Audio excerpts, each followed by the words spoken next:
देखो जदि अस्मितार जदि आप डिक्शनरी अर्थ देखिए अस्मितार अर्थ हूँ गर्व स्वाभिमान एवं आत्माभिमान अर्थात आमर जेकोसी जाति तार जो रही गौरवमय इतिहास तार जो गौरवमय ऐतिह्य रही संस्कृति रही एवं निजर जो जाति अर्थात आम धरतु ओडिशा ओडिया जाति आमर निज जाति नहीं आम गर्व करवा आम जो पूर्वपुरुषंकर जो कीर्ति नहीं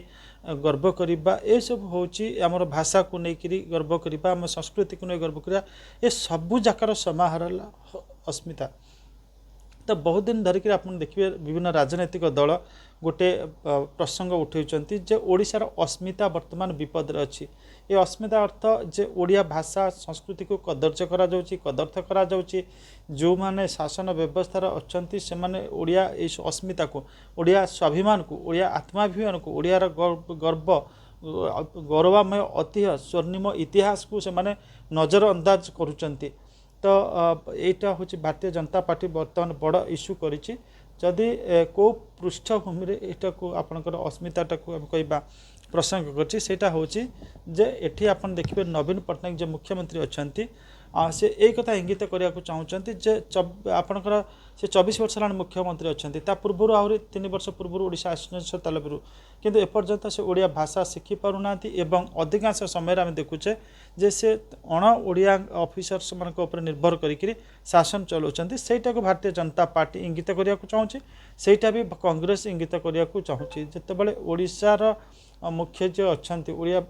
मुख्यमंत्री सी जितेबाला आज पर्यंत स्पष्ट ओडिया कही पारुना एवं अण ओडिया बेसी निर्भर कर शासन व्यवस्था चलैया सेटा को ही भारतीय जनता पार्टी प्रसंग कर ओडिया अस्मिता एक प्रकार बर्तमान संकट अच्छी। निश्चित भाव में आम देखुचे जे ये जो ओडिया अस्मिता बोध भारतीय जनता पार्टी तो कौन ना कौन प्रकार गोटे सर्भे कर देखी जे प्रसंगटी लोक मान भर धरुची तेणुक से प्रसंग को धरिक निर्वाचन में आग को बढ़िया को चेष्टा कर प्रभाव पड़ो कि ओडिशावासी निश्चित भाव में जितेबाला गोटे राजनैतिक दल भारतीय जनता पार्टी भली गोटे दल जितेबाला आपको प्रसंग करी सी केवे आपंकर बिना रिसर्च रे प्रसंग उठे नथिबो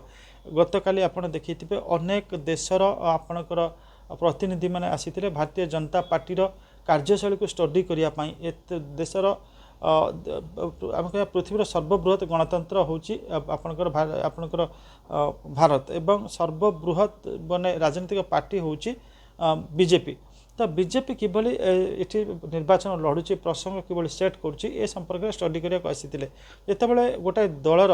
माने कहीपर कार्यशैली को स्टडी करने विदेश आसुंच अन्य राजनीतिक विदेश विभिन्न राजनीतिक दल से आम कहीपर ओडिया अस्मिता नहीं जो प्रसंग उठे भारतीय जनता पार्टी ताकू बिना रिसर्च रे बिना तापर माने केते भल केते मंद केते लाभ देव केते क्षति कर स्टडी नक से प्रसंग केवे उठे नथिबो जेहेतु आम कहीपर बीके पांड्यान जी कि बर्तमान आपंकर जड़े तमिलनाडु बर्न ब्यूरोक्राट तमिलनाडु जन्मित ब्यूरोक्राट टर्न पॉलिटिशियन ब्यूरोक्राट थे बर्तमान राजनीतिक व्यक्ति अच्छा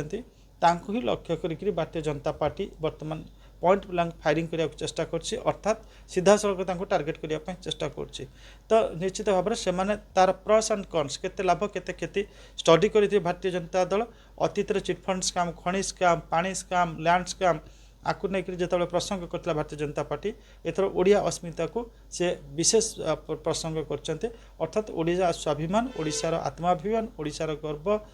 गौरवमय इतिहास ऐतिह्य ये सब संकट अच्छी दल कहवाई चाहूँगी।